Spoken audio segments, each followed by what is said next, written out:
Kui mainid Kuubat, siis nemad on järgmised. Mida nad sõjaväega teevad, tundub palju tõota.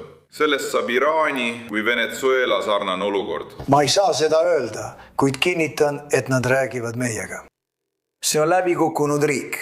Neil pole raha, naftat ega midagi. Neil on ilus maa, neil on ilus maastik. See on ilus saar, nende rahvas on imeline. Siia tulnud halvasti koheldud kuubalased on olnud edukad. Nad on väga ettevõtlikud ja väga targad inimesed. Ma tunnen paljusid neist, eriti Floridas, seal on nii palju selliseid inimesi. Üks mu sõber alustas täiesti nullist. Ta on nüüd riigi suurim bensiinijaamade omanik ning tal on ka teisi sarnaseid ettevõtteid. Ma olen kuubal. Ma tunnen ka üht fantastilist inimest, kes on kuubalane ja suutis suhkrutööstuses suure varanduse koguda. Tead, Fanjuli perekond, eks ole. Ja see perekond, kes on teie oma, nad lähevad Kuubale külla, nad pole seal umbes 50 aastat käinud või midagi sellist. Nad tulevad suuremalt jaolt Kuubalt, vaatame, mis saab. Nad küsisid mult selle kohta. Nad tahavad tagasi minna mitte ainult Fanjuli perekond, vaid ka paljud kuubalased ütlesid, et tahavad Kuubale tagasi minna. Ma ei tea, omal moel, turism ja kõik muu, see on ilus saar, hea ilm. Nad ei ela orkaanitsoonis ega küsi iga nädal orkaanide tõttu raha. Aga ma arvan, et Kuuba ongi kogu elu lõpp. Olen kuulnud Ameerika Ühendriikidest ja Kuubast. Millal USA seda teeb? Usun, et mul on au Kuubat võtta.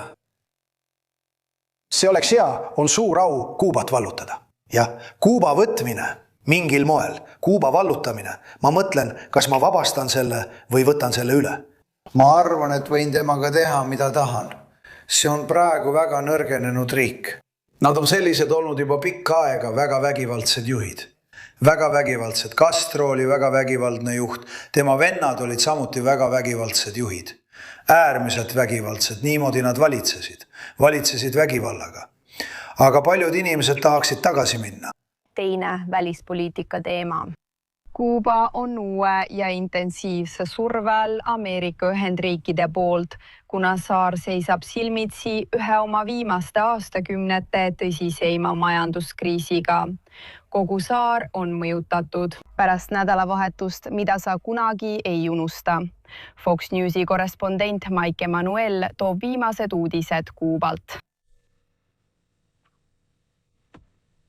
Kuuba energiasüsteem on täielikult kokku varisenud. Kohalikud võimud teatavad kogu saart hõlmavast elektrikatkestusest. Energeetikaministeerium teatab, et riigi elektrisüsteem on täielikult lahti ühendatud. Saarel kasvavad protestid, sest elutingimused ajavad meeleavaldajad vihaseks. Ja ühes linnas rüüstasid nad kommunistliku partei kontorit, loopisid kive ja panid selle isegi põlema. President Trump näeb kriisis võimalust. Ma tõesti usun kogu südamest, et mul on au Kuuba vallutada. See oleks suur au. See on tõesti väga suur au. Valge Maja ametnik ütles Foxile, nagu president on öelnud, peame Kuubaga läbirääkimisi, mille juhid peaksid sõlmima kokkuleppe, mida oleks lihtne saavutada. Kuuba režiim ulatas täna lepituskäe, et on äritegevuseks avatud. Kuuba on avatud sujuvatele ärisuhetele erinevate riikide ettevõtete ning USAs elavate kuubalaste ja nende järeltulijatega.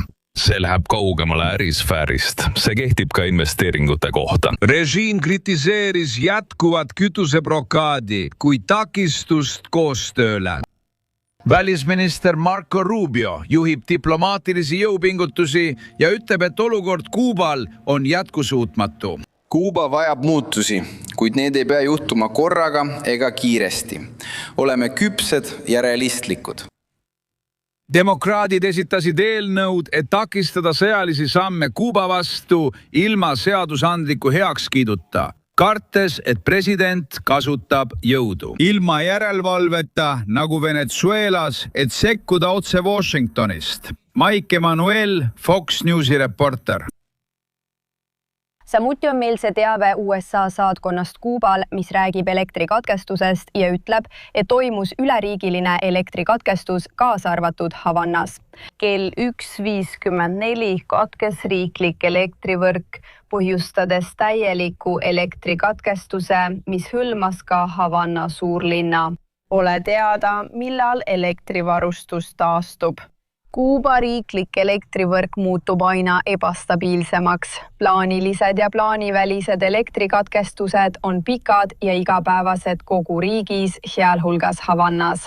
Katkestused mõjutavad veevarustust, valgustust, jahutust ja sidet.